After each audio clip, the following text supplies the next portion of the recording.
water spots, how to get rid of them, how to deal with them, and how to prevent them. Hi, I'm Ivan, and this is the Detailer's Business Academy, where we strive to take you from detailer to entrepreneur.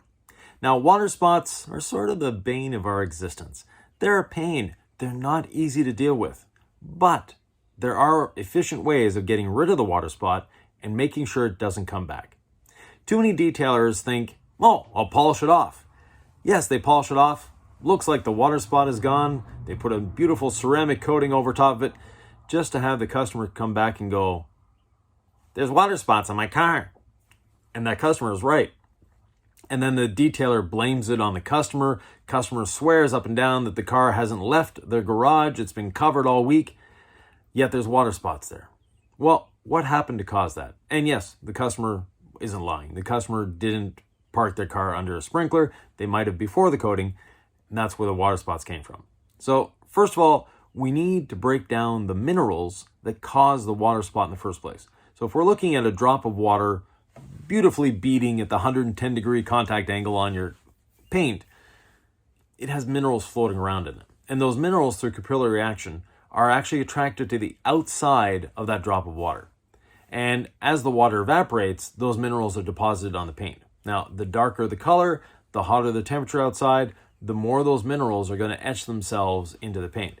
And they keep attracting heat and reflecting and working their way into the paint. Now, the paint, as we know, or clear coat is actually what we're dealing with, but the clear coat is a plastic. You have a hot rock sitting on plastic, it's going to find its way into the plastic. It's going to sink into it. And those tiny minerals are like hot rocks sitting on a sheet of plastic. Think of it that way. Now, we need to break down those minerals. How do we break down the minerals? Well, there's water spot removers. And don't freak out when your water spot remover doesn't remove your water spot. They should actually be called mineral deposit removers because that's what they're doing. They're not removing the water spot. They're removing the minerals that are causing the water spot. And once you remove those minerals, and a very extreme way of doing it is wheel acid. Wear good PPE, personal protection equipment, but that is one way of doing it. But when it dries, the spot is still there. What's left is the etching. Now, you've removed the minerals that have caused the water spot. By removing the minerals that cause the water spot, now we can polish to remove the appearance of the water spot. But if you're just going over and polishing, what are you doing?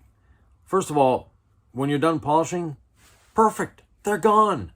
Well, no, you've actually driven them just a little deeper under the surface where you don't see them anymore. And you've removed the blemish. So we need to first remove the minerals. Once we remove the minerals, then our polishing is effective and those water spots won't come back. Now, how do we prevent water spots? Well, coating technology is actually helping us. There are new coatings on the market that they're not water spot proof, but they're more water spot resistant thanks to graphene and a few other things. So ask your coating company, are they water spot resistant? Or do they promote water spots? The older coating technologies tend to promote water spots because we want that beautiful 110 degree bead of water sitting on the surface that we're also attracted to. But on the other side, it's not helping us. Like I mentioned, there are ways of preventing water spots. But before we get into that, please subscribe, hit the notification bell, and even give me a thumbs up. And please, comments. Love comments. And I reply to them.